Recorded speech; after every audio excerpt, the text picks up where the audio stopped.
Assalamualaikum warahmatullahi wabarakatuh. Apa kabar sobat sekalian? Semoga baik-baik saja. Jumpa lagi di channel Rama Termuni. Kali ini kita akan membahas berita dan masih hangat diperbincangkan yaitu tentang aksi demo 21 April yang merupakan kelanjutan dari demo besar 11 April yang lalu ya, yang mahasiswa BEM SI Badan Eksekutif Mahasiswa Seluruh Indonesia menduduki DPR ya, DPR untuk mengajukan beberapa tuntutan gitu ya. Di antaranya tentu saja kejelasan tentang penundaan pemilu dan lain sebagainya. Nah, pada demo 21 April ini adalah kelanjutan dan diperkirakan juga akan lebih besar lagi ya. Karena tidak ada solusi ataupun apa namanya tuntas ya, solusi tuntas untuk tuntutan yang atau tidak terpenuhnya tuntutan mahasiswa yang kemarin tanggal 11 April. Nah, ini sesuai yang dilansir oleh nationaltempo.co. Langsung saja kita bacakan. Demo 21 April, ini 7 tuntutan mahasiswa ke Jokowi.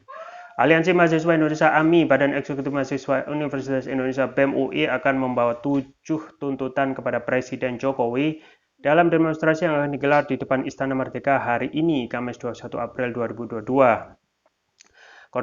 Koordinator Departemen Sosial dan Politik BEM UI, Melki Sedek Huang, mengatakan ketujuh tuntutan itu diantaranya adalah mendesak Jokowi menolak wacana perpanjangan masa jabatannya, ya, turunkan harga bahan pokok, dan pengusutan penyerangan terhadap warga sipil.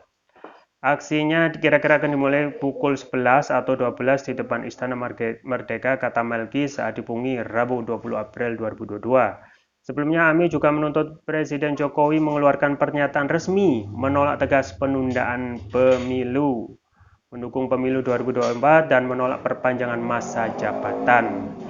Jokowi sebelumnya sudah menyatakan meminta para anak buahnya untuk berhenti menyuarakan soal penundaan pemilu, namun tak pernah secara tegas menyatakan menolak wacana perpanjangan masa jabatan presiden. Tuntutan tersebut tak jauh berbeda dari apa yang mahasiswa suarakan pada demo 11 April lalu. Selain soal pemilu, mahasiswa juga mengajukan tuntutan seperti menunda pemindahan ibu kota negara (IKN) Nusantara. Melki menambahkan mereka akan berusaha agar demonstrasi kali ini berjalan lancar dan tertib.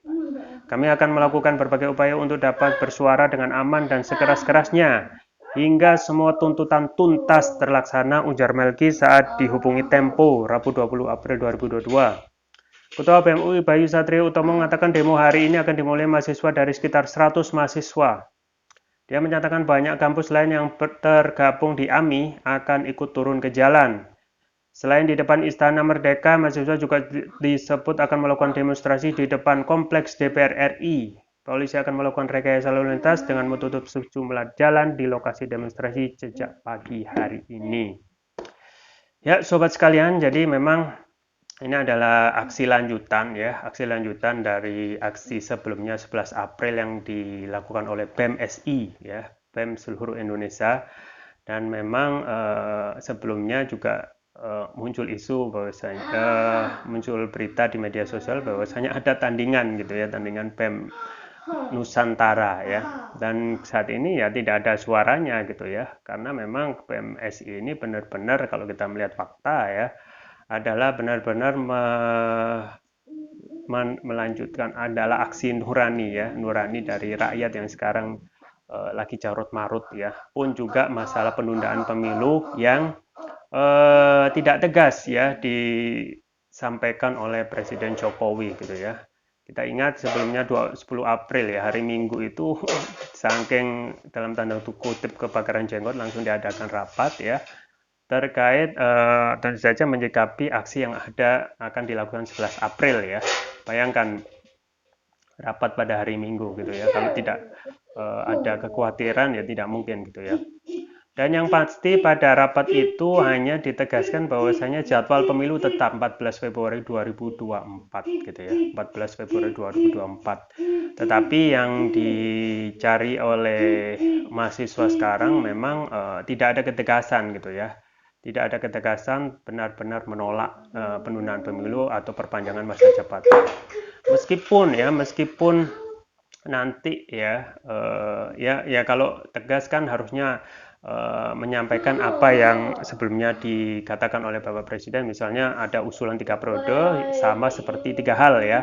Orang itu seperti menampar muka saya, mencari muka dan menjurumuskan saya gitu. Nah, itu tegas gitu. Tapi untuk penundaan pemilu agak longgar gitu, agak longgar ya, di samping adanya informasi penegasan tentang jadwal pemilu yang 14 Februari 2024. Ya, seharusnya dalam hal ini untuk meredakan masa dari mahasiswa dan juga masa rakyat sekarang yang sangat khawatir ya terhadap isu penundaan pemilu ini, meskipun sudah ditegaskan tentang jadwal pemilu 14 Februari 2024, tetap rakyat itu ingin ada pernyataan tegas ya.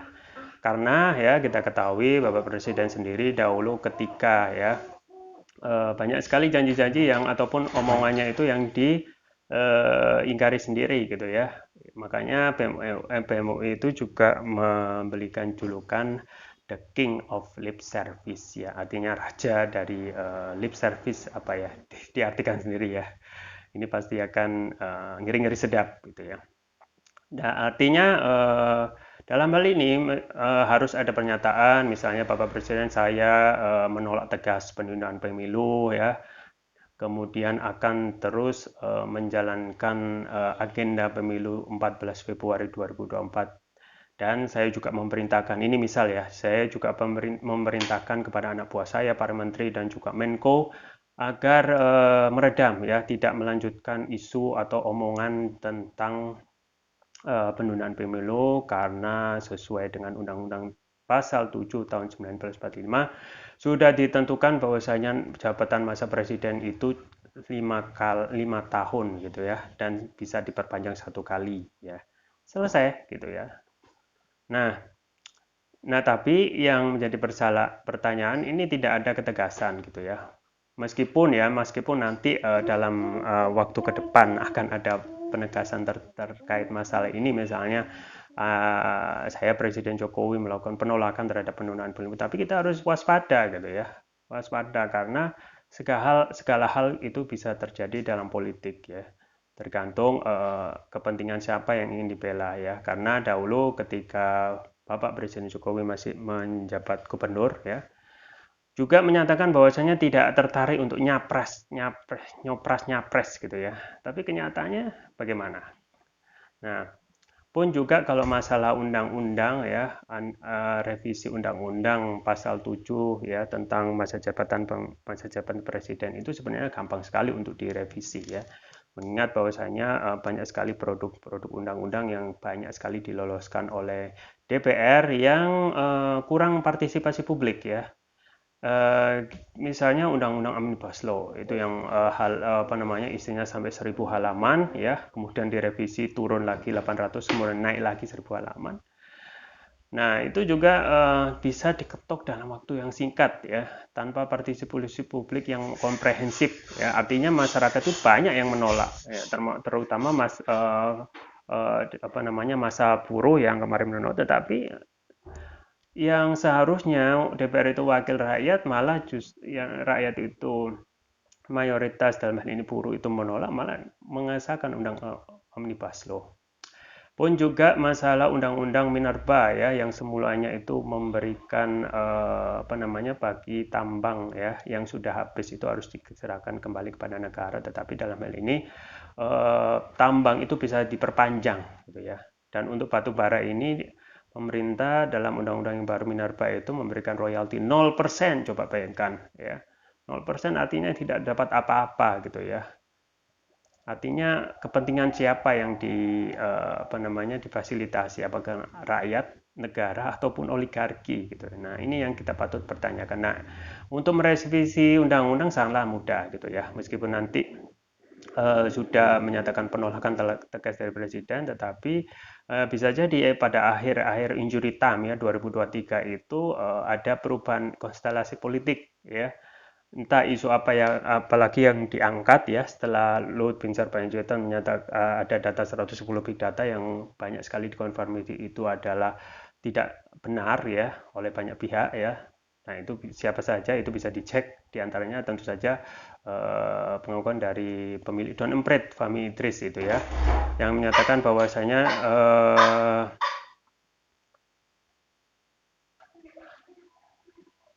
ya, jadi memang data dari LPP Luhut Bin Sarpanjaitan itu sudah dibantah ya oleh berbagai pihak, yaitu dari drone emprit sendiri yang maksimal ya, data itu kalau ada itu harus di markup hingga 1000 kali menjadi 700.000 ya.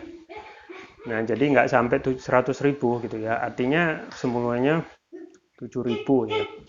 Ataupun kalau dari pernyataan dari Lanyala Mataliti itu tidak sampai maksimal cuma 1 juta gitu. Nah, ini juga harus dinyatakan tegas bahwasanya akan patuh kepada undang-undang ya Presiden, kemudian juga dalam ini ya harus ada yang mengawal ya, DPR sebagai wakil rakyat harus berubah ya, harus bisa menyalurkan mengawal ya jadwal pemilu yang sudah ditata 14 Februari ini. Nah, tentu saja sobat sekalian ya, tidak hanya penundaan pemilu karena masih banyak numpuk yang juga disuarakan oleh mahasiswa. Di antaranya tentu saja tentang harga harga kebutuhan pokok yang naik gitu ya. Harga kebutuhan pokok yang naik yang juga sudah disuarakan oleh mahasiswa karena sudah red alert gitu ya. Ya, kenaikan harga-harga yang sudah mengkhawatirkan gitu ya. Misalnya harga minyak goreng yang belum bisa turun ya, padahal mafia itu sudah ditangkap ya. Dalam hal ini negara dalam tanda kutip bisa dikatakan kalah oleh mafia, padahal negara mempunyai sumber daya alam yang lengkap ya, polisi, kepolisian, jaksa dan intelijen gitu ya. Nah, kemudian juga masalah harga yang lain, misalnya harga Pertamax yang naik, kemudian akan disusul gitu ya. Yang akan dikhawatirkan ada Pertalite juga naik, ataupun kalau tidak naik akan dijadikan langka ya. Akhirnya seperti dahulu ya, premium itu hilang dan akhirnya semua nggak beralih ke Pertalite. Pun juga patut diduga akan ada kenaikan harga barang yang lain ya, listrik ya, TDL juga gas 3 kilo yang melon itu ya. Jadi inilah ya penderitaan hadiah pada saat bulan suci Ramadan yang seharusnya rakyat itu bisa beribadah dengan tenang ya, tapi masih berkutat masalah kenaikan harga-harga ya. Belum kita itu selesai masalah, belum kita pulih ya secara ekonomi ya, banyak sekali UMKM yang tutup, banyak sekali PHK dan omset itu sangat susah sekali didapat ya. Sudah disambut dengan berbagai macam kenaikan harga. Yang paling mencolok yaitu kenaikan harga TDL ya, rencana kenaikan harga TDL, kenaikan Pertamax ya, kenaikan tol, kemudian kenaikan pajak ya, semuanya naik.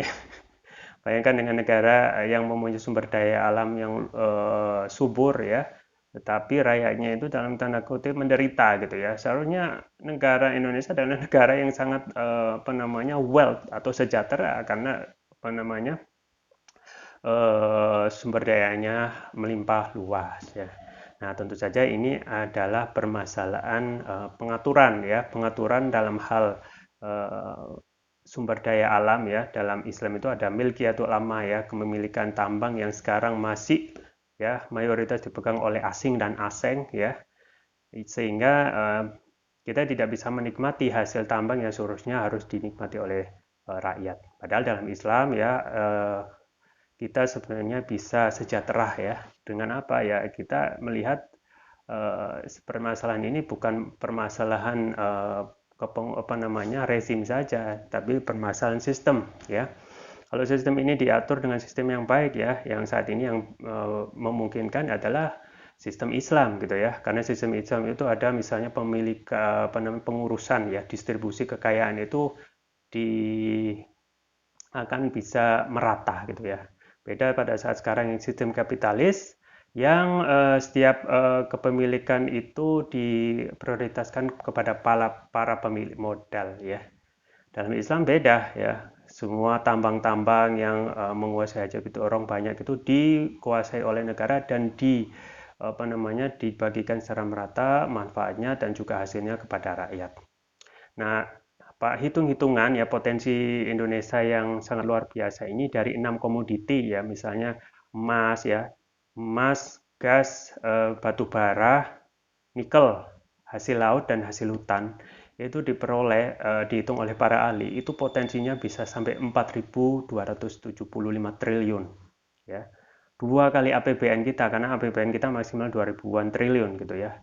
Jadi dengan memakai sistem Islam ya dengan pengaturan yang syar'i ya, termasuk juga sistem ekonominya, sistem pengaturan segala hal untuk segala aspek manusia, itu kita dapatkan 4.275 triliun ya, tanpa kita harus membayar pajak gitu ya. Padahal kita ketahui kalau ditanya siapa yang ingin bayar pajak, saya rasa tidak ada ya, karena itu adalah dalam Islam ya kan sangat tidak dipakai gitu ya pajak karena pembiayaan negara itu dibiayai dari pengelolaan hasil sumber daya alam gitu ya. Nah, tuntutan mahasiswa ini yang memang sedari awal adalah tuntutan untuk mengganti rezim gitu ya. Makanya dalam hal ini mahasiswa juga harus bisa berpikir lebih dalam bahwasanya tidak hanya ganti rezim ya. Nanti kalaupun rezim ini berganti, apakah itu akan berubah gitu ya? Karena kondisinya adalah hanya ganti supir gitu ya, tetapi mobilnya sama gitu ya, sama-sama butut, cuma diganti supir ya. Padahal ketika disambil supir, mobilnya sama, hasilnya akan tetap sama. Tetapi ketika kita melihat lebih dalam bahwasanya ini adalah permasalahan sistem yang ketika sistem itu diganti dari sistem sekarang ya demokrasi menjadi sistem Islam yang sesuai dengan fitrah manusia dengan sistem Islam dalam khilafah ya, sistem khilafah yang sudah banyak sekali dibicarakan, didiskusikan di publik itu sesuai dengan apa yang sudah dicontohkan oleh Rasul ya. Setelah Rasul tidak ada lagi nabi, tetapi yang ada adalah banyak khalifah. Yang khalifah itulah yang akan yang kita ketahui Khulafaur Rasyidin yang memerintah dengan sistem Islam ya berdasarkan Al-Qur'an As-Sunnah ijma' qiyas. Jadi bisa sejahtera manusia karena manusia itu dipimpin diterapkan aturan yang sesuai dengan fitrah dari sang pencipta yaitu Allah Subhanahu wa taala. Ya, kita lihat saja nanti karena fakta diskusi tentang sistem ini juga sudah mulai masuk ya, tidak hanya permasalahan ganti rezim tetapi ganti sistem yang untuk memberikan solusi tuntas ya terhadap permasalahan Indonesia yang carut-marut. Itu yang bisa saya sampaikan, semoga bermanfaat. Jangan lupa like, share, dan subscribe. Sampai jumpa lagi. Wassalamualaikum warahmatullahi wabarakatuh.